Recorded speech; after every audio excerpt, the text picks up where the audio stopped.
ஹல்லேலூயா.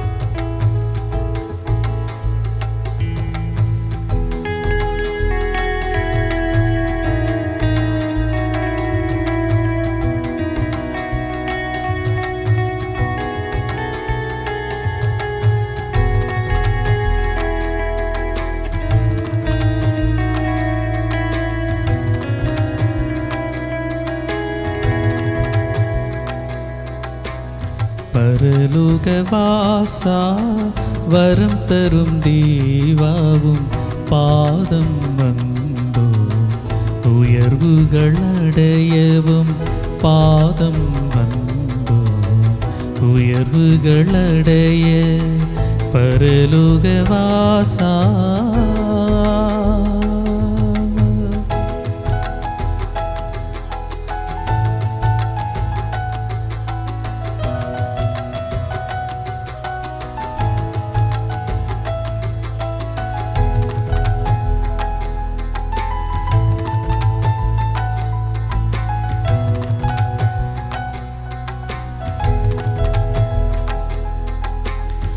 ஐஸ்வர்யமேன்மை உலக பதவிகள் சகல சுகங்கள் நான் கேட்கவில்லை.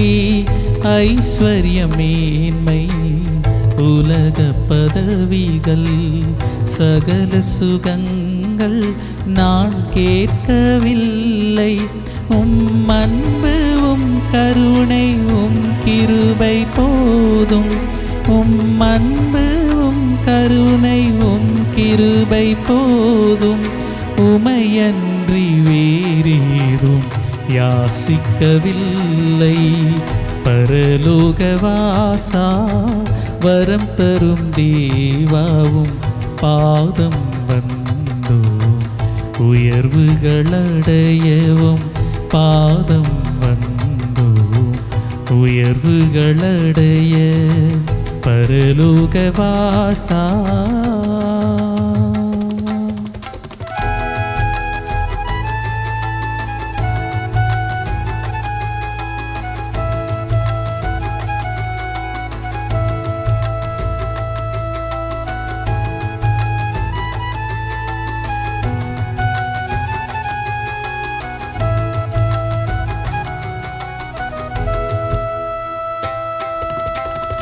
உலகில் என் வாழ்க்கை முடியும் நேரம், பரலோக ராஜ்யம் சேரும் மன்னேரம்.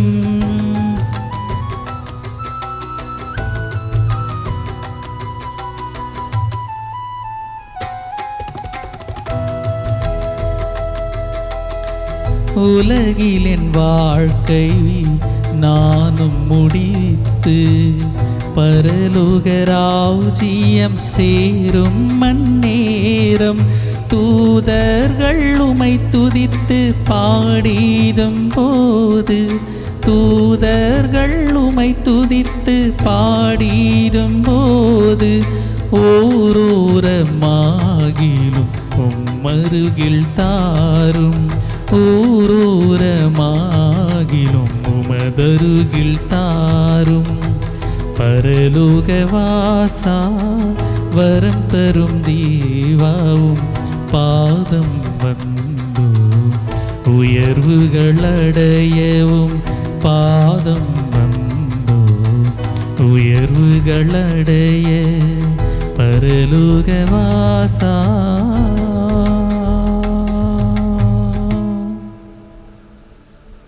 கர்த்தர் நல்லவர். தொடர்ந்து இந்த நாளிலும் வந்து கலந்து கொண்ட உங்கள் ஒவ்வொருவரையும் உயிர்த்தெழுந்த இயேசுவின் நாமத்தினாலே வாழ்த்தி ஆசீர்வதிக்கிறேன். இந்த நேரலையிலும் பார்க்க போகிற உங்கள் ஒவ்வொருவரையும் உள்ளத்தின் ஆழத்திலிருந்து ஆசீர்வதிக்கிறேன். கர்த்தர் உங்களை காத்துக் கொள்வாராக. கர்த்தர் நல்லவர். தொடர்ந்து நாம் ஏசாயா 14ஆம் அதிகாரத்தில் 3வது வசனத்தை வாசிப்போம். உன் துக்கத்தையும் உன் தத்தளிப்பையும் நீ அடிமையாக்கப்பட்டிருந்த கடினமான அடிமைத்தனத்தையும் நீக்கி உன்னை இளைப்பாற பண்ணும் அக்காலத்திலே. அதை இளைப்பாற பண்ணுவார் அப்படின்னு வச்சுக்கோங்க, அவ்வளவுதான். அப்போ இந்த மாதத்துடைய வாக்குத்தத்தம் அவர் இளைப்பாற பண்ணுவார். எதிலிருந்து? துக்கமான காரியத்திலிருந்து, தத்தளிப்பான காரியத்திலிருந்து. கடினமான அடிமைத்தனம் என்பது வேறு, கடினமான அடிமைத்தனம் என்பது வேறு. இந்த பிள்ளைகளுக்கு கடினமான அடிமைத்தனம் எதுன்னு சொன்னா, காலையில எந்திரிச்சு 5 மணிக்கெல்லாம் டியூஷனுக்கு அனுப்புவாங்க. காலையில் 5 மணிக்கு டியூஷனுக்கு அனுப்புவாங்க. திரும்ப வந்து 9, 8 மணி, 7:30, 8 மணிக்கெல்லாம் ஸ்கூலுக்கு போகணும். சாயங்காலம் 4, 4:30க்கு வீட்டுக்கு வருவாங்க. 5 மணிக்கு திரும்ப டியூஷனுக்கு போகணும். 8 மணி 9 மணிக்கு தான் வருவாங்க வீட்டுக்கு. இது அவங்களுக்கு மிகவும் எப்படிப்பட்ட காலம்? கடினமான ஒரு காலம் இல்லை. இது ஒவ்வொருவருக்கும் ஒவ்வொரு விதங்கள்ல அப்படியே இருக்கும். நான் அதற்குள்ளா இப்பொழுது கடந்து போகிறேன். அப்ப அந்த 3 விதமான காரியங்களிலும் இருந்து கர்த்தர் நமக்கு ஒரு இளைப்பாறுதலை இந்த மாதத்திலே கொடுப்பார். அல்லேலூயா. 10 என்று சொல்லும் போது வேதத்தின்படி அந்த ஒவ்வொரு நம்பருக்கும் ஒரு அர்த்தங்கள் உண்டு. நீங்க எந்த நம்பரை கூட்டினாலும் அதுல 10 வந்து நிற்கும். 10 வந்து நிற்கும்னு சொன்னா டோட்டல் 10 வராது. எந்த நம்பரை கூட்டினாலும் அந்த 10லேருந்து 1லேருந்து 10 வரைக்கும் வர நம்பருக்குள்ள தான் நிற்கும். நீங்க எத்தனை லட்சங்களை கூட்டினாலும் கூட்டி கூட்டி கூட்டி நீங்க கொண்டு வாங்க, திரும்ப அதனுடைய டோட்டல் கொண்டு வந்தீங்கன்னா இந்த 1லேருந்து 9க்குள்ள தான் நிற்கும். அப்படி 1லேருந்து 10 வரைக்கும் உள்ள அந்த நம்பர்களுக்கு 10 என்று சொல்லும்போது உபத்திரவம் என்று பொருள். 10 என்று சொல்லும்போது வேதத்தின்படி 10 நாள் உன்னை உபத்திரவப்படுத்துவார்கள் வேதம் சொல்லுகிறது. 10 நாள், 10 என்ற எண்ணுக்கு வேதத்தின்படி என்ன அர்த்தம்? உபத்திரவம்.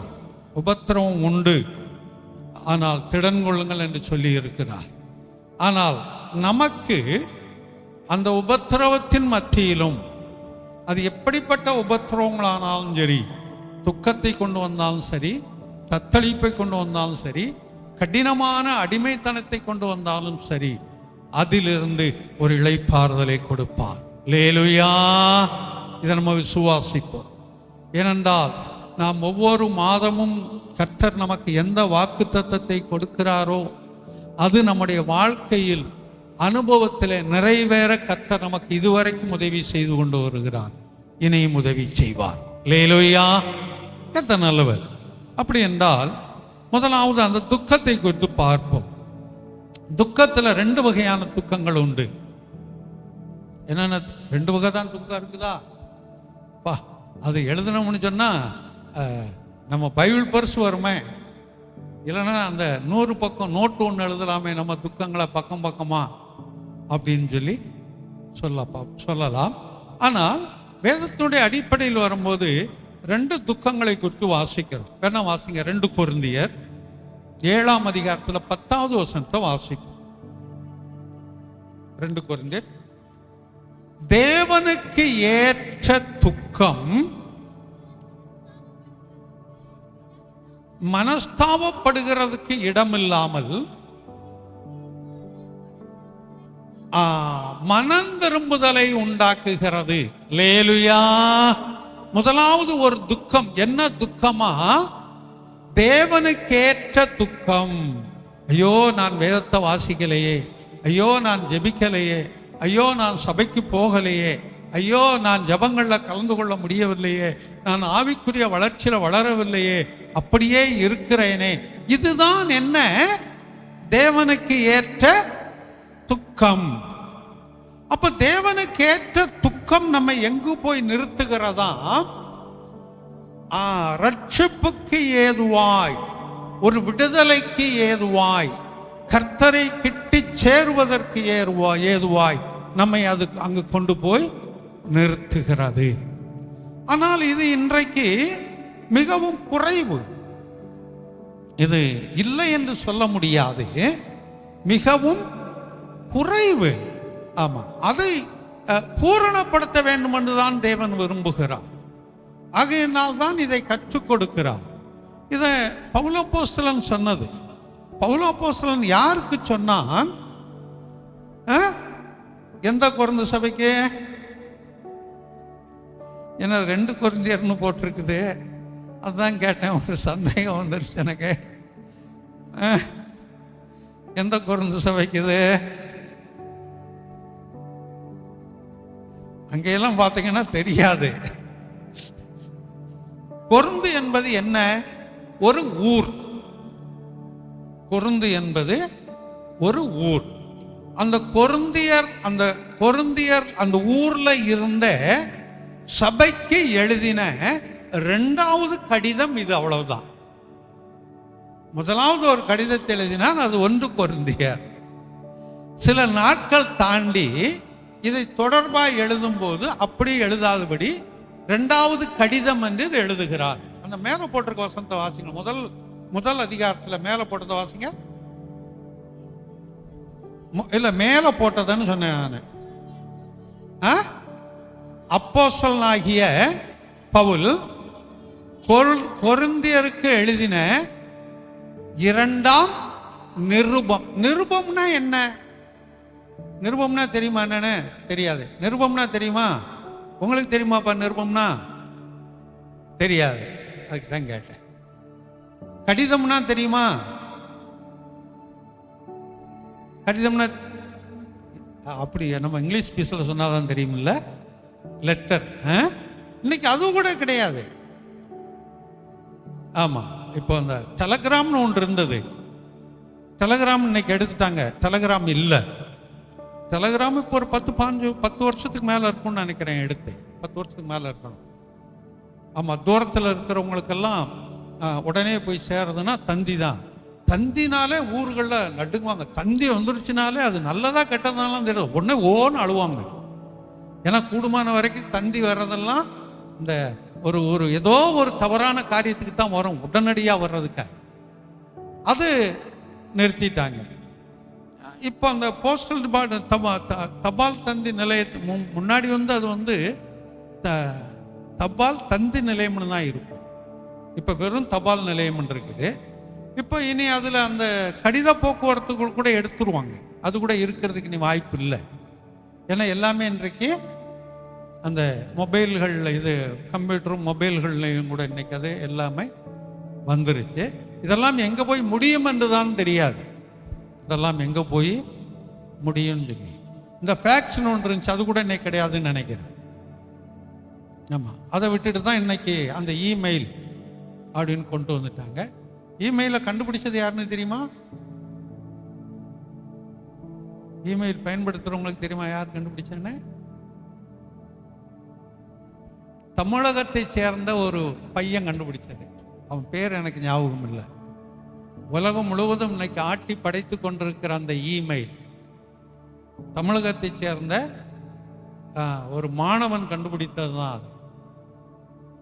ஏன்னா அது அந்த யூதர்களுக்கு அடுத்து தமிழர்களுக்கு தான் நல்ல அறிவுகள் அதிகம். ஆனால் அதில் எதில் பயன்படுத்தணுங்கிறது தான் இப்போ நமக்கு கேள்வி. உலகத்திலே ஞானத்தில் சிறந்தவர்கள் யூதர்கள். ஏன் தெரியுமா? ஏன் தெரியுமா? தேவனால் தெரிந்து கொள்ளப்பட்ட சொந்த இனம். இயேசுவானவர் அந்த யூத கோத்திரத்தில் தான் வந்தார். அவங்க சொந்த இனமா இருந்ததுனால அவர்களை அவர் விசேஷித்தவர்களாய் மாற்றி வைத்திருக்கிறார். அறிவியல் கண்டுபிடித்தல் 75% பார்த்தீங்கன்னா யூதர்களாக தான் இருக்கும். அவன் எந்த நாட்டில் இருக்கிறாங்கிறது வேற. 75% அந்த புதிய கண்டுபிடிப்புகளை எல்லாமே கண்டுபிடித்தது யாராக இருக்கும்? யூதர்களாகத்தான் இருக்கும். ஏன்னா கர்த்தர் அவர்களுக்கு விசேஷித்த ஒரு ஞானத்தை கொடுத்திருக்கிறார். அதுக்கு அடுத்ததாக உலகத்தில் அறிவாளிகள் யாருன்னா தமிழர்கள் தான்.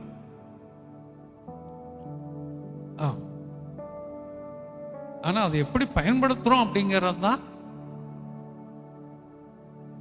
முக்கியம். ஆமாம், நல்ல விதங்களில் பயன்படுத்துவோம். அப்போ கடிதம் அவ்வளோதான். நிருபம் என்று சொல்லும்போது ஒரு கடிதம். இந்த கொரிந்தில் இருந்த சபைக்கு இந்த 2வது கடிதத்தை அவன் எழுதுகிறான். ஏன்னா இந்த கொரிந்து சபை நான் ஏற்கனவே உங்களுக்கு சொல்லி இருக்கிறேன், மிகவும் வசதி படைத்த சபை. வீட்டு ஜபங்களில் கூட இதை உங்களுக்கு பல மாதங்கள் பேசி கொண்டு வந்தேன். இப்போ எதை மையமாக வச்சு பேசுறேன்னு கேட்டால் இப்போ சொல்ல மாட்டேங்க, எனக்கு தெரியும். பிரிவினைகள் வருகிறது என்பதை குறித்து ஆமாம் 2 விதமான கோள்கள் உண்டு. நிக்கரகத்தின் கோல், அணுக்கரகத்தின் கோல் என்று உண்டு. அப்படின்னு வரும்போது இந்த பகுதிகளை உங்களோடு கூட பகிர்ந்து கொண்டிருக்கிறேன். 1 கொரிந்தியர் 1ஆம் அதிகாரத்தில் 10வது வசனம் 11வது வசனங்களை மையமாய் வைத்து உங்களோடு கூட அதை பகிர்ந்து கொண்டிருக்கிறேன். இந்த கொரிந்து சபை மிகவும் சிறந்த ஒரு சபை, நல்லா கொடுக்கக்கூடிய ஒரு சபை. அதோடு கூட அந்த சபையில பிரிவினைகள் நிறைய இருந்துச்சு. நீயா நானா, அவங்க என்ன சொல்றது, நான் என்ன கேட்கறது என்ற பிரிவினைகள் இருந்தது. ஏழை பணக்காரன் என்ற வித்தியாசம் அந்த சபையில் இருந்தது. இதெல்லாம் வேத வசனத்துக்கு உட்பட்டு தான் நான் சொல்றேன். வேத வசனத்தில் இதெல்லாம் இருந்தது. நீயா நானா என்ற கேள்வி அங்கு அதிகமாய் கொரிந்து சபையில் இருந்தது. ஆனால் அது நிறைய கொடுக்கக்கூடிய ஒரு சபை, மற்ற சபைகளை நிறைய தாங்கிச்சது. மற்ற சபைகளுக்கு நிறைய கொடுக்கக்கூடிய ஒரு சபையா இது இருந்தது. ஏன்னா நல்ல வசதி படைத்த ஒரு சபை. ஆனால் இவ்வளவு பிரச்சனைகள் அங்கே இருந்ததுனால தான் அந்தந்த நேரத்தில் அந்தந்த சூழ்நிலையில அந்த மனிதன் அதை அவர்களுக்கு கோடிட்டு சொல்லிக்கொண்டே வருகிறான். அந்த சபையை சீர்திருத்தும்படி, அந்த சபையை ஒரு உயிர்மீட்சிக்குள்ளாய் கொண்டு வரும்படி, அந்த சபையை ஒரு நிலைநிறுத்தும்படியாய் அவன் அந்தந்த நேரத்துக்கு தகுந்தாற் போன்று சில காரியங்களை அங்கே கோடிட்டு சொல்லிக்கொண்டே வருகிறான். அதனால்தான் நானும் கூட இன்னைக்கு இந்த வெள்ளை ஆடையை குறித்து சொன்னேன், வேற ஒன்றும் இல்லை. ஆமாம், அதை அப்பப்போ சொன்னாதான் அது நமக்கு தெரிய வரும், இல்லைன்னா மறந்துடும். அப்போ இங்கே வரும்போது அவன் சொல்றான், இந்த துக்கம் எதனால் வருகிறது என்று 2 துக்கத்தை எடுத்து அந்த கொரிந்து சபைக்கு அவன் அதை காட்டுகிறான். அதுல ஒரு துக்கம் என்ன துக்கமா, தேவனுக்கு ஏற்ற துக்கம். அது அங்கு குறைவாய் இருந்தது. மறந்த நல்லா திரும்ப சொல்ல, வசதி உள்ள ஒரு சபை, நல்ல வசதி உள்ள சபை, நிறைய கொடுக்கக்கூடிய ஒரு சபை. இப்படிப்பட்ட சபையில தேவனுக்கு ஏற்ற துக்கங்கள் குறைவாய் இருந்தது. ஏன்னா அவங்க நிலைமை எல்லாம் பிரிவினைக்குள்ள இருந்துச்சு. நீயா நானா, நீ என்ன சொல்றது, நான் என்ன கேட்கறது, நீ என்ன காட்டிலும் சின்னவங்க, நான் பெரியவங்க, நான் தான் எல்லாம் வச்சிருக்கிறேன், உனக்கு என்ன தெரியும். இப்படிப்பட்ட நிலைமைகள் இந்த கொரிந்து சபையில நிறைய இருந்தது. நம்ம அந்த கர்த்தருடைய பந்தி எடுக்கும்போது ஒரு பகுதியை வாசிக்கிறோம், அதுலேயும் அதை கோடிட்டு சொல்லுவாங்க. பவுல் அப்போஸ்தலன் வரும்போது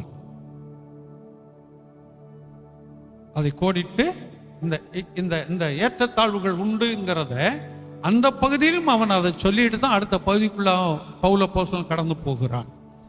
அப்படி என்றால் முதலாவது ஒரு துக்கம், நமக்கு எந்த துக்கம் தேவையாய் இருக்கிறது, தேவனை குறித்த ஒரு துக்கம். நான் ஆவிக்குரிய ஜீவத்தில் வளர வேண்டும். எப்படி வளருவது? ஒரு நாள் சபையில் போய் உட்கார்ந்து வர்றதுனால ஆவிக்குரிய ஜீவத்தில் வளர முடியாது. நீ வேதத்தை வாசிக்க வேண்டும். வேதத்தை வாசிக்கும் போது அது உன்னோடு கூட பேச ஆரம்பிக்கும். வாசிக்க முடியவில்லை என்றால் வாசிக்க தெரிந்தவரிடத்தில் கொடுத்து வாசிக்க கற்றுக்கொள்ள வேண்டும். அது இல்லை என்றால் இன்றைக்கு கூடுமான வரைக்கும் ஒரு 90% அந்த ஆண்ட்ராய்டு ஃபோன் தான் வச்சிருக்கிறாங்க. இல்லை ஒரு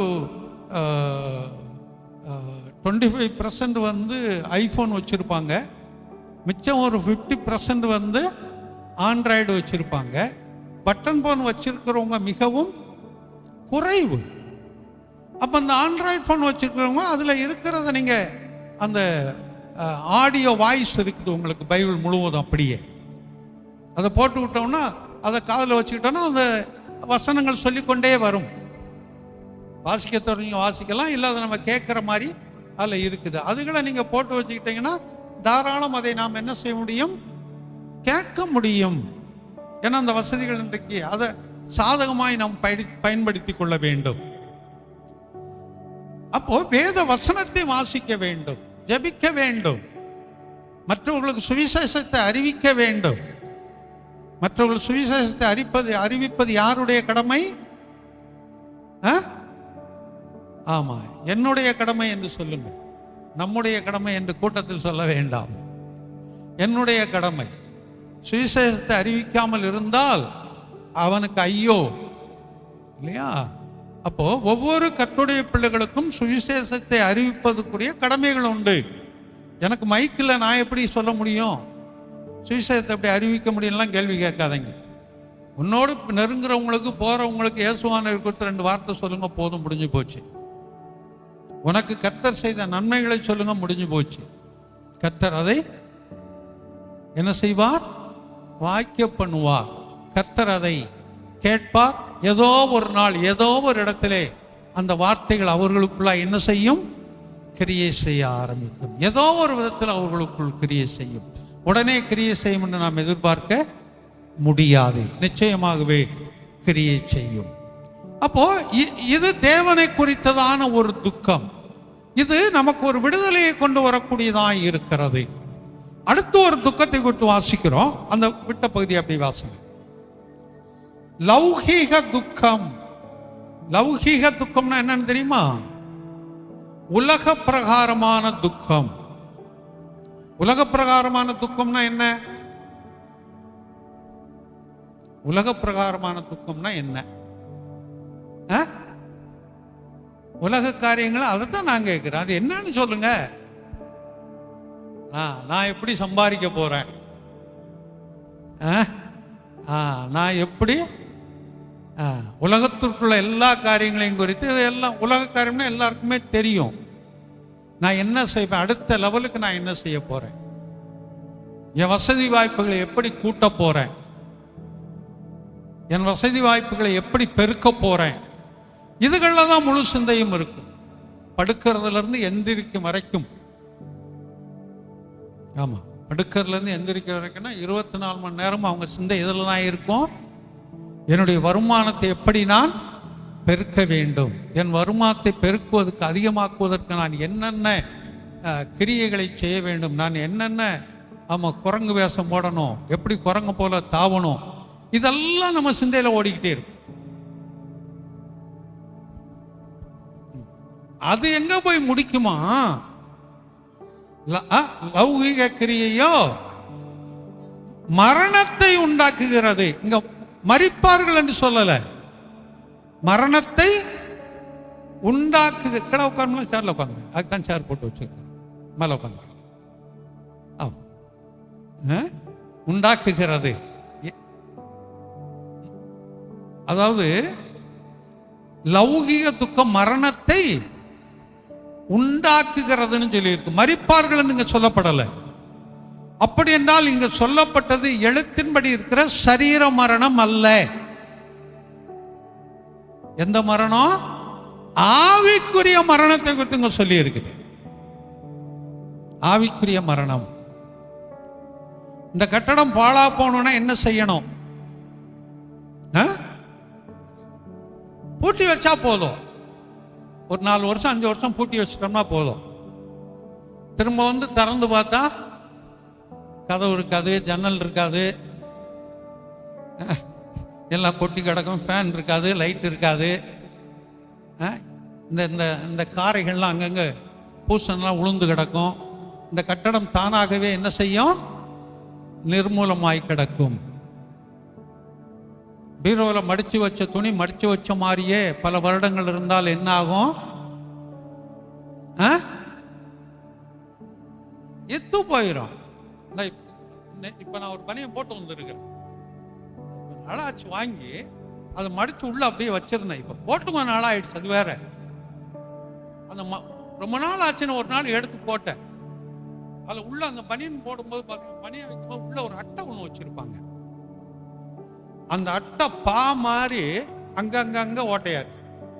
புது பனியன், அது யூஸ் பண்ணல. அது நான் எடுத்து போடும் போது தான் தெரியுது, அந்த அந்த இது இருந்த இடத்துல பா மாதிரி சின்ன சின்ன ஓட்டையா இருக்கு. இப்போ அதுதான் இருக்கு, நான் போட்டிருக்கிறது சின்ன சின்ன ஓட்டையா இருக்கு, பா மாதிரி.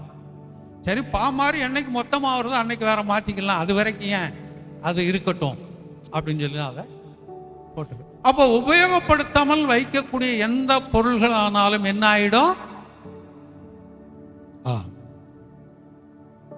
உபயோகப்படுத்தாமல் ஸ்டீல் பாத்திரங்கள் வைப்பீர்கள் வீட்டில் அப்படின்னு சொன்னாலும் அதே தாங்க ஆவிக்குரியபடியும். நம்முடைய மனதையும் நம்முடைய சிந்தையையும் மூளையையும் கர்த்தருக்கு நேராய் பயன்படுத்தாமல் இருப்போம் என்றால், உலகம் உலகம் உலகம் என்று ஓடிக்கொண்டிருப்போம் என்றால், நம்முடைய ஆவிக்குரிய வாழ்க்கை செத்து போகிறது. அதனால தான் சங்கீதத்தில் வரும்போது சபை உயிர்மீழ்ச்சி அடைய வேண்டும் என்று ஆசா அந்த சங்கீதத்தை 74 எழுதினான். இங்கும் பவுல் அப்போஸ்தலன் அதைத்தான் சொல்றான். அந்த சபை, கொரிந்து சபை ஒரு உயிர்மீழ்ச்சி அடைய வேண்டும் என்று சொல்லி ரெண்டையும் அவன் விளக்கி சொல்லுகிறான். இதை செய்தால் இது நடக்கும், இதை செய்தால் இது நடக்கும், நீ இப்படி இருக்கும்போது இப்படி ஆகும், இப்படி இருக்கும்போது இப்படி ஆகும் என்று ரெண்டையும் அங்கு இருப்ப அந்த கொரிந்து சபைக்கு அவன் என்ன செய்யக்கூடியவனாய் இருக்கிறான்? விளக்கி காட்டக்கூடியவனாய் இருக்கிறான். அப்ப 2 வகையான துக்கம் உண்டு. ஒன்று தேவனை குறித்த துக்கம், ஆவிக்குரிய துக்கம். நான் அப்படியே இருக்கிறேனே, ஆவிக்குரிய ஜீவிதத்தில் வளரவில்லையே, நான் என்ன செய்ய போகிறேன், நான் வேதத்தை வாசிக்க முடியவில்லையே, நான் ஊழியம் செய்யவில்லையே, இந்த பாரங்கள். இன்னும் ஒரு துக்கம், நான் உலகத்தில் இன்னும் எப்படி சம்பாதிக்க போறேன், எனக்கு இருக்கிறது பத்தாது, மேலும் மேலும் சம்பாதிக்கிறதுக்கு என்ன வழிவாசல், நான் என்ன செய்ய போறேன், சம்பாதித்ததை காத்து கொள்வது எப்படி, அது இன்னும் பெரிய ஒரு வேதனை. இருக்கிறத காத்து கொள்றது எப்படி, அது அது உள்ள சம்பாதிக்கிறது ஒரு பகுதியாக இருந்தாலும் அந்த காத்து கொள்றது இன்னைக்கு என்ன மோசம். ஆமாம், இந்த நகையெல்லாம் 1 லட்சம் தாண்டிடுச்சு போல இருக்கு. செய்கூலி சேதாரெல்லாம் போட்டு 1 பவுன் 1 லட்சம் தாண்டிடுச்சு போல இருக்குது. ஆமாம், கையில் விரலில் போட்டு போகிறத பார்த்து விரலை வெட்டி எடுத்துகிட்டு போயிட்டாலும் கூட அவனுக்கு 2 லட்சம் ஆகி போச்சு. போய்கிட்டே இருக்கும்போது காதில் இருக்கிறத வடுக்குன்னு பிடிங்கிட்டு போயிட்டா கூட ஆமாம், எப்படி 50,000 தேரும், எப்படி அந்த ஒரு அரை பவுன் தேருமா ஒரு காதுக்கு, எனக்கு தெரியல. அதெல்லாம் ஒரு காலில் இருக்கிறது எவ்வளோ வரும்? போடுறவங்க சொல்லுங்கம்மா, ஒரு கடையில் இருக்கிறவர் சொல்ல வேண்டாம், போடுறவங்க சொல்லுங்க. கால் பவுனா 2 கிராம், அப்போ கால் பவுனா அப்போ எப்படி 25,000 ரூபா ஆச்சு. போதுமே, போகிற வழியில லபக்கணும் அப்படின்னு பண்ணால் முடிஞ்சு போச்சு. களத்தில் கிடக்கிறத போகிற வழியில் எடுத்துகிட்டு போயிட்டா அதுக்காக நாங்கள் என்ன மூடிட்டா போக முடியும்? அதுக்காக நாங்கள் வாங்கி வச்சுருக்கோம், பிரச்சனை தெரியறதுக்காக தான் போட்டு போனோம். தாலி தவிர எல்லாத்தையும் வெளியே காட்டுற மாதிரி போட்டு போவாங்க, தாலியை மட்டும் உள்ள மறைச்சு போட்டு போவாங்க, மற்றதெல்லாம் வெளியில் போட்டு போவாங்க. ஏன்? கல்யாணம் ஆனவனு சொல்லிடுவாங்கங்கிறதுனால. ரொம்ப நாளைக்கு முன்னாடி ஒரு இடத்துல ஒரு நபர் ஒன்று எழுதி கொடுக்க சொன்னாங்க. அதை நான் எழுதி கொடுத்தேன். அவர்கள் பேரை மிஸ்ஸுன்னு போட்டேன். ஏன்னா அவங்க திருமணமானவர்கள். மிஸ்ஸுன்னு போட்டு அவங்க பேரை எழுதி அவங்களுக்கு ஒரு ரெக்கார்ட் நோட்டு. ஏன்னா அன்றைக்கு என் கையெழுத்து நல்லா இருக்கும், அந்த ஆர்ட் பண்ணுற கையெழுத்து நல்லா இருக்கும். அதனால எழுதி கொடுத்தேன். அவங்க கொண்டு போய் ரெக்கார்டு சப்மிட் பண்ணிவிட்டு திரும்ப வந்து என்கிட்ட சண்டை போட்டு, என்ன எப்படி நீங்கள் மிஸ்ஸஸ்ன்னு போடலாம், சரி எப்படி போடுறது அப்போ அப்படின்னு கேட்டேன். எப்படி போடுறது? மிஸ்ஸுன்னு போட முடியுமா? உங்களுக்கு தான் கல்யாணம் ஆயிடுச்சு, எப்படி மிஸ்ஸுன்னு போடுறது? அப்படி அது பெரிய ஒரு சண்டையே நடந்துச்சு. ஏன்? அவங்க போற இடத்துல அவங்களை எப்படி காட்டிக்கிறணும்?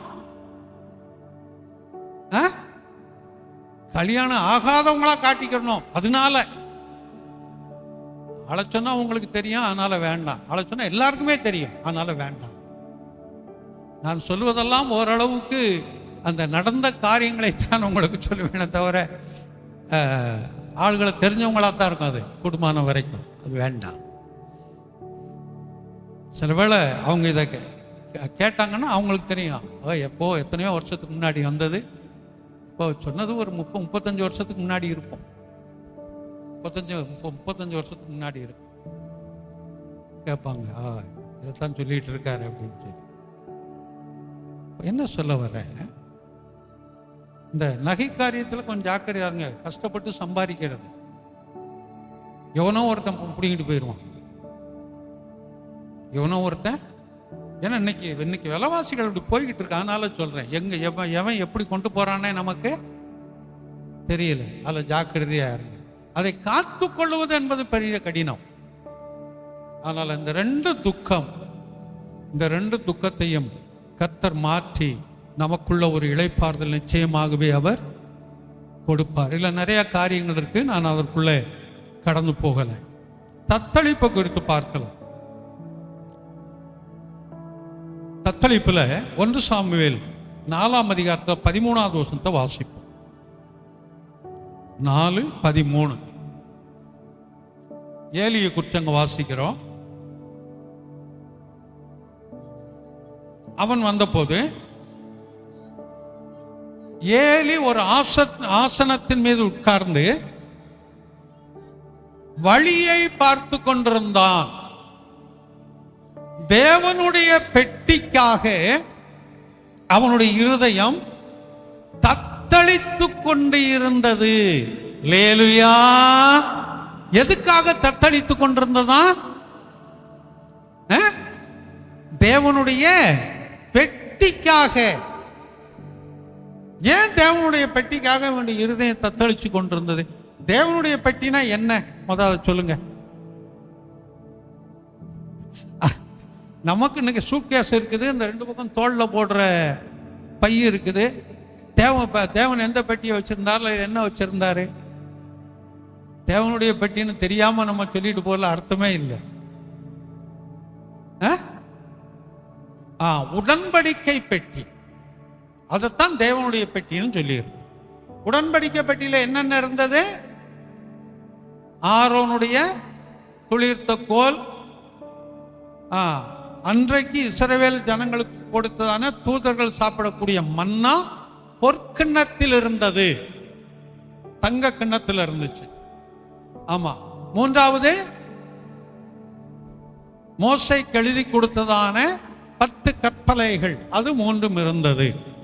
இன்னைக்கு அது பரலோகத்தில் இருக்கிறது வேதம் சொல்லுகிறது. வெளிப்படுத்தல் வரும்போது நம்ம வாசிக்க உடன்படிக்கை பெட்டி அங்க இருக்குன்னு, சரி, அது வேறு. இது 3ம் இருந்தது. இதை வைத்துதான் அன்றைக்கு அவர்கள் ஆசரிப்பு கூடாரத்திலே வழிபட்டு கொண்டிருந்தார்கள். கேருபின் சேராபின்கள் இருந்தது. அதற்குள்ளாய் போய் நிற்கும் போது அங்கே ஆசாரியனுக்கு கர்த்தர் வெளிப்படுவார். பேசிவிட்டு கடந்து வெளியிலே வருவார்கள். இது ஆசரிப்பு கூடாரத்தில் இருக்கிற சம்பவம். இந்த உடன்படிக்கை பெட்டியை வேறு ஒரு கூட்டம் வந்து சண்டை போட்டு எடுத்துக்கொண்டு போனார்கள். அப்பொழுது ஏலி அங்க ஆசாரியனாய் இருக்கிறான். இது ஆலயம் என்று போட்டிருக்கோம். ஆசரிப்பு கூடாரம். ஆசரிப்பு கூடாரத்து வாசல்ல உட்கார்ந்து கொண்டு இருக்கிறான். அவன் இருதயம் எதற்காக தத்தளித்ததா? தேவனுடைய பெட்டிக்காக தத்தளித்தது. ஏன் தேவனுடைய பெட்டிக்காக தத்தளித்தது? தத்தளிக்கிறதுனா என்ன?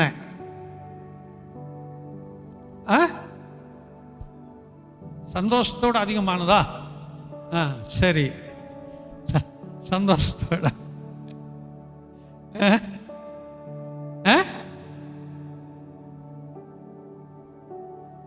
துக்கத்தை காட்டலாம். தண்ணி ததும்புதுன்னா என்ன?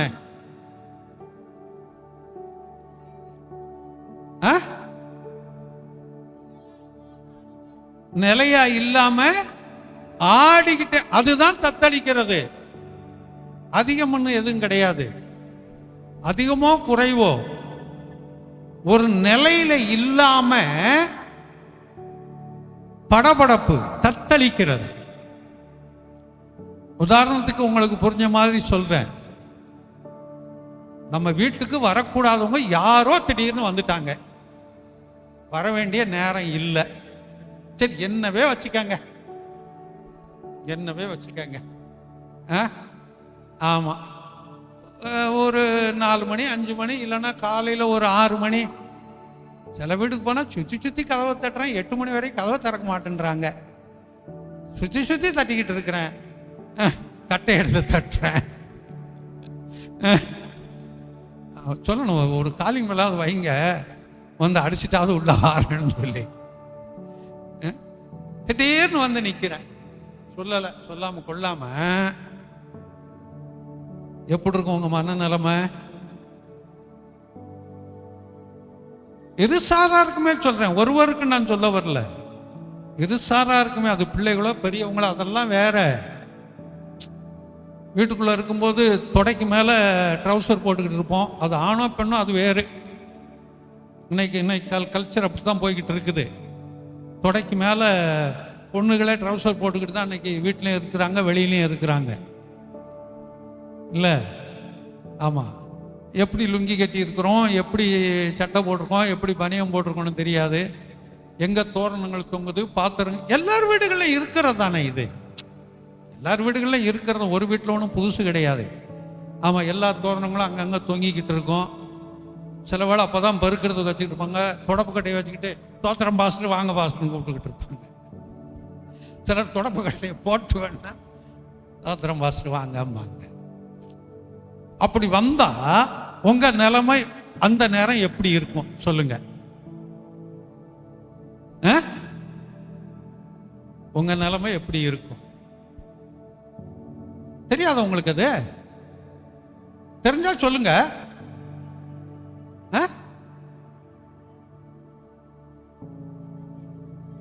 என்ன செய்யறதுன்னு நீங்க எந்த அடுத்து என்ன செய்யணும்னு நினைக்கிறீங்கன்னே தெரியாது. செஞ்சுக்கிட்டதே விட்டுருவீங்க, அடுத்து என்ன செய்ய போறோங்கிறது தெரியாது. இதை செய்யறதா அதை செய்யறதா, தூக்கி இங்க போடுறதா, தூக்கி இங்க வைக்கிறதா, தூக்கி அங்க போடுறதா. சில பசங்க திடீர்னு வந்துட்டீங்க, அதான் காலும் ஓடலை கையும் ஓடலை. திடீர்னு வந்ததுனால காலும் ஓடலை கையும் ஓடலை, அதான் அப்படியே நிற்கிறேன். சரி செய்யறது செய்யுங்க, நான் கொஞ்சம் நிற்கிறேன், பாருங்க பாருங்க அப்படின்னு நான் நிற்க வேண்டியதுதான், இல்லையா? இது இப்படி நடந்த குடும்பங்கள்லாம் இருக்குது சாதாரணமாகவே. அது எல்லார் வீடுகளிலும் இருக்கக்கூடியதுதான், புதிது ஒன்றும் அல்ல. யார் வீட்லையும் இது புதிதாக இருக்கக்கூடியது இல்லை, எல்லார் குடும்பங்கள்லையும் இருக்கக்கூடிய ஒரு சூழ்நிலை.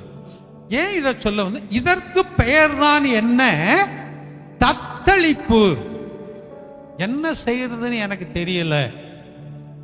சில காரியங்கள்ல என்ன முடிவெடுக்கிறதுன்னு நமக்கு தெரியாது. என்ன முடிவெடுக்கிறதுன்னு தெரியாது. இந்த படிக்கிற பிள்ளைங்க கேட்டா அடுத்து என்ன செய்ய போறான்னு கேட்டா அவங்களுக்கு என்ன முடிவெடுக்க போறேன்னு அவங்களுக்கு தெரியறது இல்லை. சிலர் சொல்லிடுறீங்க, ஐடியில் போறேன், ராணுவத்துக்கு போறேன், டாக்டராக போறேன், அதெல்லாம் சொல்றவங்கலாம் இருக்கிறீங்க. என்ன இது சிவில் சர்வீஸ் என்னாச்சு? வீட்டுக்கு வரும்போது பேசிக்கிறேன் அப்படிங்கிறியா? அவன் எது காட்டலாம் வீட்டுக்கு வாங்க பேசிக்கிறான் வாங்க, வேற ஒன்றும் இருக்காது. ட்ரை பண்ணு. அப்போ நமக்கு என்ன செய்ய போறோம், அடுத்து என்னங்கிறது என்ன செய்ய, நமக்கு ஒரு கோல் இருக்கணும். அந்த வேதம் சொல்லுது, நான் ஆகாயத்தில் சிலம்பம் பண்ணுகிறவனாய் இல்லாதபடி அப்படின்னு சொல்லுது. இன்னைக்கு எல்லா இடத்துலயும் சிலம்பம் கற்றுக் கொடுத்துக்கிட்டு இருக்கிறாங்க. சிலம்பம்னா தெரியுமா? சிலம்பம்னா தெரியுமாப்பா? ஸ்கூல்லே கற்றுக் கொடுக்குறாங்கங்கிறியா? பாருங்க, சிலம்பம்னா தெரியுமா? சரி, அது அன்னைக்கு எல்லா இடத்துலையும் சொல்லி கொடுக்குறாங்க. ஏன்னா கம்பு சண்டையை கற்றுக்க வர்றவங்களாம் அடிச்சு மண்டையோட அப்படின்னு கற்றுக் கொடுத்துருக்காங்க. சரி, அது வேறு, கற்றுக்கிட்டோம். வேதம் சொல்லுது, ஆகாயத்தில் சிலம்பம்னா சும்மா ஒரு கம்பை சுற்றி சுற்றி சுற்றி அவன் சண்டை போட்டுக்கிட்டு இருந்தானா அதில் யாருக்கு பிரயோஜனம்? யாருக்கும் பிரயோஜனம் இல்லை. அப்போ சண்டை போடுவார்கள் என்றால், அந்த சிலம்பம் வீசுவான் என்றால் அதற்கு எதிராளி ஒருவன் இருக்க வேண்டும். அதுக்கு ஒரு காரணம் இருக்க வேண்டும் என்று அங்கே கற்றுக் கொடுக்குது வேதம். அப்போ படிக்கிற பிள்ளைகளுக்கு ஒரு கோல் வச்சுக்கங்க. நான் இது ஆக போறேன், இப்படித்தான் நான் வர வேண்டும். அந்த ஒரு தீர்மானம் எடுத்துக்கொண்டு நீங்க படிங்க. படிக்கும் போதே நான் இப்படித்தான் மாற வேண்டும் அப்படிங்கிற தீர்மானம் எடுத்துக்கொள்ளுங்க. வேலைகளை செய்யறவங்க இந்த வேலையை நான் இப்படித்தான் செய்ய வேண்டும், இதை இப்படி நான் முடிக்க வேண்டும் என்று ஒரு தீர்மானம் எடுத்துக்கொள்ளுங்க. எந்த வேலைனாலும் இப்படி எந்த வேலையும் இப்படித்தான் செய்ய வேண்டும் என்று நாம் செய்வோம் என்றால்தான் அது நல்லா இருக்கு. இப்போ காரக்குழம்பு வைக்கிறான்னு சொல்லி நம்ம சிந்தையில் வச்சுக்கிட்டு ஆமாம் ஒரு 1/2 கிலோ பருப்பு போட்டு அதை புளிக்குழம்பு ஊற்றி புளியை கரைச்சி ஊற்றி மிளகாத்தூள் அள்ளி போட்டு அதை இறக்கி வச்சுட்டு இது என்னன்னா காரக்குழம்புன்னு சொன்னால் ஏற்றுக்கிற முடியுமா? ஏற்றுக்கிற முடியாது. ஏன் ஏற்றுக்கிற முடியாது?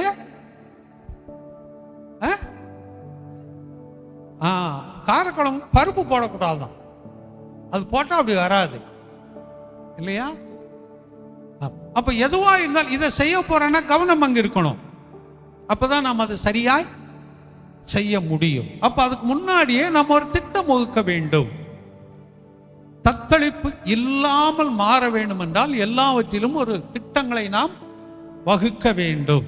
இந்த திட்டத்தின்படி தான் நான் செய்ய போகிறேன், இந்த திட்டத்தின்படி தான் நான் இருக்க போகிறேன் என்று ஒரு திட்டங்களை வகுக்க வேண்டும். அப்ப இந்த தத்தளிப்பு, இந்த மனிதன் அந்த உடன்படிக்கை பெட்டிக்காக தத்தளித்து கொண்டிருந்தான். வாசல் அருகே ஒரு சேர் போட்டு உட்கார்ந்துகிட்டு இருக்கிறான். நிலக்கால் வச்சுக்கோங்களேன். வேதத்தில் வரும்போது அவன் ஸ்தூலித்தவன் அப்படின்னு சொல்லி இருக்கு. ஸ்தூலித்தவன்னா என்ன? குண்டா இருக்கிறவன். முன்னாடிங்க சண்டே ஸ்கூலுக்கு வரும்போது ஒரு பாப்பா சொன்னா, பாஸ்டர் நம்ம சர்ச்சிலேயே அவங்க தானே ரொம்ப உயரமானவங்க, 2 பேரை குறிச்சு, நம்ம சர்ச்சிலே ரொம்ப குண்டா இருக்கிறவங்க இவங்க தானே அப்படின்னு சொல்லி என்கிட்ட சொன்னாங்க. அவங்களுக்கு ஞாபகம் இருக்கா என்னன்னு தெரியல, ஞாபகம் இருக்கும். சொன்னவங்களுக்கு அப்படி ஞாபகம் இல்லாமல் போவோம், ஞாபகம் இருக்கும். ஆமா இல்லையா? ஸ்தூலித்த உடம்புனா மிகவும் கொழுத்த உடம்பு, கொழுப்பு ரொம்ப உண்டா இருக்கிற ஒரு உடம்பு.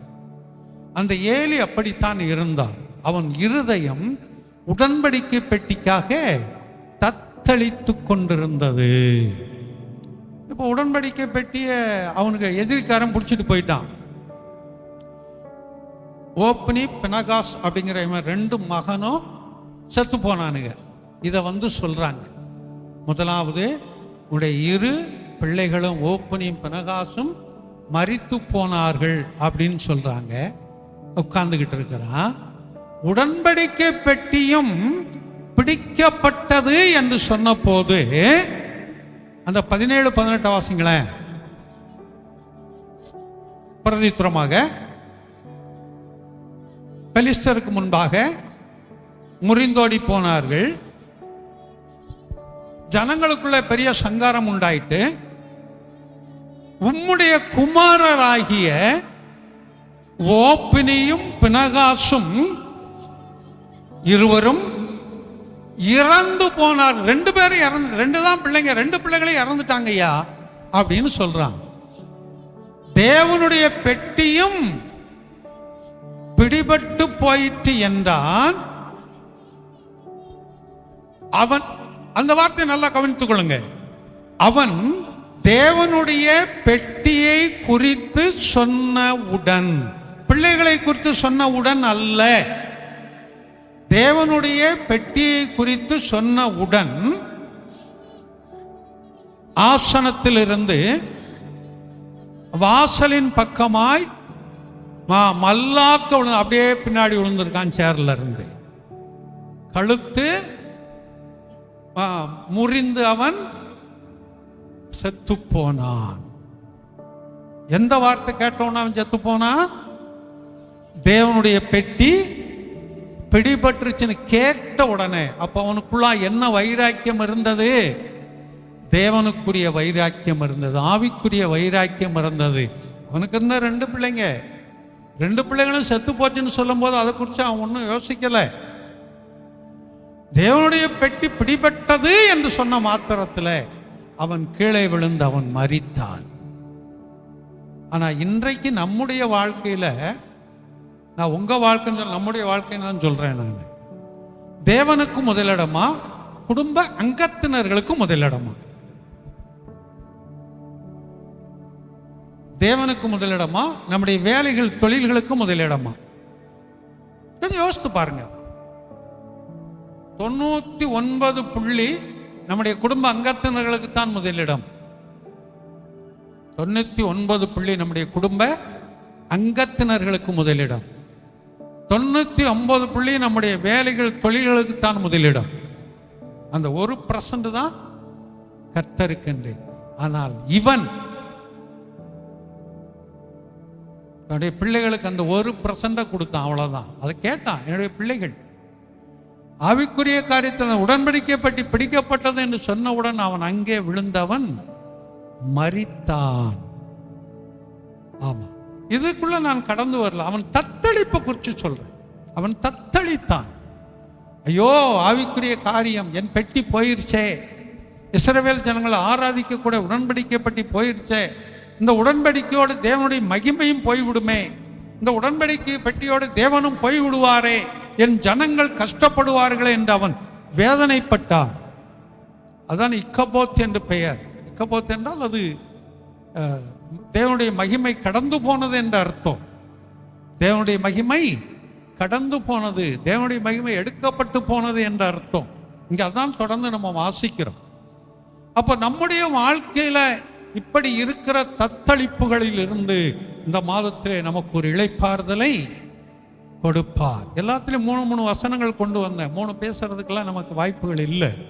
நான் யோசித்தேன், வசனங்களை மட்டும் சொல்லிட்டு அப்படியே நம்ம போயிடலான்னு சொல்லி. பெட்டினாலே விளக்கம் தெரியலங்கும் போது வசனம் மட்டும் சொல்லி என்ன செய்ய? அவன் வீட்டில் இருக்கிற பிற சூட்கேஸை தான் தூக்கிக்கிட்டு இருக்கணும். நேற்று ஒரு தம்பிகிட்ட சொல்லும்போது சொன்னாங்க, பழைய நாட்களில் ஃபேன்சி ஸ்டோர்னா எதுன்னு தெரியுமான்னு கேட்டேன். இங்கே யாருக்காவது தெரியுமா பழைய நாள் ஃபேன்சி ஸ்டோர் எதுன்னு சொல்லி? ஒரு ட்ரங்கு பெட்டி தான். ட்ரங்கு பெட்டினா என்னன்னு தெரியுமா? முதல்ல ட்ரங்கு பெட்டினா என்னன்னு தெரியுமா? என்னது ட்ரங்கு பெட்டினா? பெருசா இரும்பு பெட்டி இருக்கும். இப்போ கூட மிலிட்ரி எல்லாம் அவங்க அந்த பெட்டி தான் கொண்டு வருவாங்க எங்க போனாலும். அப்படி சாதாரண ஒரு இரும்பு பெட்டி, அந்த இரும்பு பெட்டியை தோல்ல தூக்கிட்டு வருவாங்க, இல்லை தலையில் வச்சுட்டு வருவாங்க. இதுதான் அன்னைக்கு இருந்த ஃபேன்சி ஸ்டோர். அதுக்கு ஃபேன்சி ஸ்டோர்னு சொல்ல மாட்டாங்க, சாப் ஜாமான் அப்படின்னு சொல்லுவாங்க. அதுக்குள்ள சீப்பு இருக்கும், பவுடர் இருக்கும், இந்த ஸ்லைடு இருக்கும், கண்ணாடிகள் இருக்கும், மற்றபடி அந்த உபயோகப்படுத்துகிற மணி, பாசி, எது வேணுமோ எல்லாம் அதில் வச்சுருப்பாங்க. நோட்டு புக்கு கூட அடிக்க வச்சுருப்பாங்க. அதான் தூக்கிட்டு வருங்க. அதுக்கு பேர் சாப் ஜாமான். அன்னைக்கு அது மாதிரி தான் இன்னைக்கு ஃபேன்சி ஸ்டோராக மாறிச்சு. அப்போ பெட்டினா அந்த பெட்டின்னு யோசிச்சுக்கிட்டு இருக்கக்கூடாது. பெட்டினா நகை வைக்கிறது கூட பெட்டி தான், நகை பெட்டின்னு சொல்கிறாங்களோ அது அந்த மாதிரி வச்சுருப்பாங்க, நகை பெட்டின்னு சொல்லி. அவர் ஜெர்மனி கொடுத்த அந்த டைமண்ட் போட்டு வைக்கிற சின்ன ஒரு பெட்டி ஒன்று கொடுத்தாரு. பெட்டி தான் கொடுத்தாரு, டைமண்ட்ல. நீங்கள் அப்படி யோசிச்சிடக்கூடாது, டைமண்ட் கொடுத்தார் போல இருக்குன்னு சொல்லி. டைமண்ட் கொடுக்குற பெட்டி ஒன்று கொடுத்தாரு, அந்த பெட்டி வச்சிருக்கிறார். அது பாதுகாப்பாக வச்சிருக்கு. அப்போ ஏன் சொல்ல வரேன், அந்த அந்த ஆவிக்குரிய காரியத்தில் கர்த்தருடைய காரியத்தை குறித்த உடனே இவனுடைய வாழ்க்கை அப்படியே தத்தளித்து கொண்டிருந்தது. ஆனா அதற்கென்று அவன் பிரயாசம் எடுத்தான். அவன் கர்த்தருடைய சமூகத்துக்குள் போயிட்டான், அது வேறு. ஆனா நமக்கு எந்த தத்தளிப்பு வருகிறதோ அதிலிருந்து மாற்றி கர்த்தர் நம்மை ஒரு இளைப்பாறுதலுக்குள்ளாய் நடத்துவார். அடுத்து இந்த அடிமைத்தனம்ங்கிறதுக்கு ஒரு காரியத்தை உங்களோடு பகிர்ந்து கொள்கிறேன். அதுல 3 இருக்குது, அதுவும் 3 வேண்டாம், ஒரு வசனத்தை சொல்றேன். 2 ராஜாக்கள் 4:1 வாசிங்க. 2 ராஜாக்கள் 4:1. தீர்க்கதரிசிகளுடைய ஒருவனுக்கு மனைவியாயிருந்த, அதாவது அசிஸ்டன்ட் பாஸ்டர்னு வைங்களேன், அசிஸ்டன்ட் பாஸ்டருடைய மனைவி, அசிஸ்டன்ட் பாஸ்டர்மா, ஆமா, இருந்த எலிசாவை பார்த்து, தலைமை பாஸ்டரை பார்த்து, உமது அடியானாகிய என் புருஷன் இறந்து போனான், கர்த்தருக்கு பயந்து நடந்தான் என்று அறிவீர், கடன் கொடுத்தவன். அப்ப இவன் என்ன செய்திருக்கிறான்? கடன் வாங்கி இருக்கிறான். அதனால்தான் கடன் கொடுத்தவன் இப்பொழுது என் 2 குமாரரையும் அடிமைகளாக்கி கொள்ள வந்தான். இது ஒரு தாயினுடைய தத்தளிப்பு. தகப்பன் அதை பெருசா எடுத்துக்கிற மாட்டான். சரி பார்த்துக்கலாம், எப்படி அதை மீட்டரலாம், ஏதாவது பண்ணலான்னு யோசிப்பான். ஆனா தாய் அப்படி இல்லை. அது மகனாச்சே, மகளாச்சே, என்ன பண்றது, அந்த பாரம். அப்போ இங்க தாயினுடைய ஒரு பெரிய ஒரு தத்தளிப்பு. என்னுடைய பிள்ளைகளை அவன் அடிமைகளாய் கொண்டு போறானே, அடிமையா கொண்டு போனா என்ன பண்ணுவான்னு தெரியாதே, வாலிப பிள்ளைகளாச்சே, நான் என்ன பண்ண போறேன், வீட்டுக்காரன் இல்லை என்று சொல்லி ஓடி போய் தலைமை பாஸ்டரிடத்திலே அவள் தன்னுடைய தத்தளிப்பை கொட்டி கொண்டிருக்கிறாள். தன்னுடைய வேதனையை கொட்டி கொண்டிருக்கிறாள். அடிமையாய் கொண்டு போயிட்டாங்கன்னா நான் என்னையா பண்ண முடியும்? அவ வேதனைப்படுறான். அந்த அடிமைத்தனத்திலிருந்து என் பிள்ளைகளை நான் மீட்டெடுக்க என்ன செய்ய வேண்டும்? அதுக்கப்புறம் அவன் சில காரியங்களை அங்கு சொல்லுகிறான். அதன்படி செய்தாள். அந்த எண்ணெயை வித்தாள், திரும்ப பணத்தை கொடுத்தாள், பிள்ளைகளை மீட்டெடுத்து கொண்டு வீட்டிலே வைத்து கொண்டாள். பிள்ளைகளும் அடிமையாக கொண்டு போகல, அடிமையாய் கொண்டு போக விடாதபடியே வீட்டிலே வைத்தவள் மீட்டு கொண்டாள். வீட்டில் வைத்தவள் பாதுகாத்து கொண்டாள். அப்ப கடன் பிரச்சனையில அலமோதி கொண்டிருக்கலாம். என்ன செய்ய போறேன்? அது சின்ன கடனோ பெரிய கடனோ அது வேறு. வசதிக்கு ஏற்றாற் போல 1 லட்சம் இருக்கலாம், வசதிக்கு ஏற்றாற் போல 5 லட்சம் இருக்கலாம், 10 லட்சம் இருக்கலாம், வசதிக்கு ஏற்றாற் போல 5 ரூபாயும் இருக்கலாம், 50 ரூபாயும் இருக்கலாம். வசதிக்கு ஏற்ற பிள்ளைகளை கேட்டால் ஏன்டா அன்னைக்கு 5 ரூபா வாங்கினீங்கள கூட, இப்போ எப்போ வாங்கினேன், அன்னைக்கு சாக்லேட் வாங்கினேன், இப்போ கூட 5 ரூபா எனக்கு இப்போ வேணும், நாளைக்கு தரேன், இப்போ வேணும் எனக்கு கூட 5 ரூபா அப்படின்னு நிற்பாங்க. இது சாதாரணமாக இந்த ஸ்கூல்கள்லாம் நடக்கிற சம்பவங்கள். இது இப்பெல்லாம் அப்படி நடக்குதான்னு தெரியல. ஒரு சாக்லேட் வாங்கி காக்கா கடி கடிச்சு சாப்பிட்ட காலங்கள்லாம் இருக்கு. காக்கா கடினா என்னன்னு தெரியுமா? காக்கா கடினா தெரியுமா? உங்களுக்கு தெரியுமாப்பா காக்கா கடினா? பாருங்க, ஒரு சாக்லேட் வாங்கி சட்டையை தூக்கி சட்டைக்குள்ள கடிக்கிறது, மேல கடிச்சா எச்சி பட்டுருவான். அதை கடிச்சு இந்த உனக்கு கொஞ்சம் எனக்கு கொஞ்சம், இதுதான் காக்கா கடி, அதுக்கு பேரு. அந்த ஐக்கியங்கள், அந்த உறவுகள் இன்றைக்கு இல்லை. அந்த ஐக்கியங்கள் உறவுகள் இருந்ததுனாலதான் குடும்பங்களும் பிள்ளைகளும், அது வெளியில இருக்கிறவங்க உள்ள இருக்கிறவங்களும் அதெல்லாம் இல்லை, அதெல்லாம் நன்றாய் இருந்தது. இன்றைக்கு அந்த ஐக்கியங்கள் உறவுகள் இல்லை. ஆமா, அதனால்தான் இன்றைக்கு அந்த பிரிவினைகளுக்குள்ள எல்லாமே கடந்து போய் கொண்டிருக்கிறது. அப்போ இந்த கடனில் இருந்து எவ்வளவு அடிமைத்தனத்தில் இருக்கிறோமோ அதிலிருந்து கர்த்தர் ஒரு இளைப்பாறுதலை தருவார்.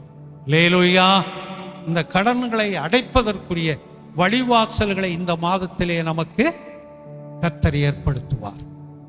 படிப்பை கொண்டு கடனா இருக்கலாம், வேலைகளை கொண்டு கடனா இருக்கலாம், தொழிலை கொண்டு கடனா இருக்கலாம், இல்லை ஏதாவது வேற ஒரு அவசியமா ஒரு முக்கியமான ஒரு சம்பவம் வந்து விட்டது திடீரென்று, அதற்கென்று கடன் வாங்கி இருக்கிறேன். அப்படிப்பட்ட நிலைமைகளில் இருந்து அந்த தத்தளிப்பை மாற்றும்படி கர்த்தர் நமக்கு அதை மாற்றி, அந்த அடிமைத்தனத்தை மாற்றி ஒரு இளைப்பாறுதலை கொடுப்பார். அப்படி என்றால் முதலாவது என்ன பார்த்தோம்? துக்கத்திலிருந்து மாற்றி கர்த்தர் நம்மை இளைப்பாறுதலுக்குள்ளாய் நடத்துவார். இரண்டாவதாக தத்தளிப்பு. என்ன செய்ய போறனே தெரியலங்க, தத்தளிப்பு. அந்த தத்தளிப்பிலிருந்து அவர் நமக்கு ஒரு விடுதலையை கொடுத்து நமக்கு இளைப்பாறுதலை கொடுப்பார். மூன்றாவதாக அடிமைத்தனம். ஆமா, இந்த தத்தளிப்பும் அடிமைத்தனமும் 6ஆம் தேதி ஆரம்பிக்குது பிள்ளைகளுக்கு. ஆமா, ஒரு வாரம் நல்லா ஃப்ரீயா இருந்துச்சு. இந்த 6ஆம் தேதி திரும்ப ஆரம்பிக்குது. ஸ்கூலுக்கு போகும்போது எந்த நோட்டு எங்க கிடக்குன்னு தெரியாது, எந்த புக்கு எங்க கிடக்குன்னு தெரியாது, எதை எழுதிட்டு வர சொன்னாங்கன்னு தெரியாது, எதை பண்ண சொன்னாங்கன்னு தெரியாது. ஒண்ணுமே பண்ணலாம். என்ன செய்ய போறேன் இனி? நைட்டெல்லாம் உட்காந்து எழுதிக்கிட்டு இருப்பாங்க. என்னன்னா எழுதிட்டு வர சொன்னாங்க, இந்த கொஸ்டினுக்கு ஆன்சர்லாம் நான் ஒண்ணுமே எழுதல, அதான் உட்காந்து எழுதிக்கிட்டு இருக்கிறேன். அட, எழுதாம போனா என்ன செஞ்சிருவான், அங்க போய் பார்த்துக்கலாங்க அப்படின்னு நினைக்கிறவங்களும் இருக்கிறாங்க. அது வேற.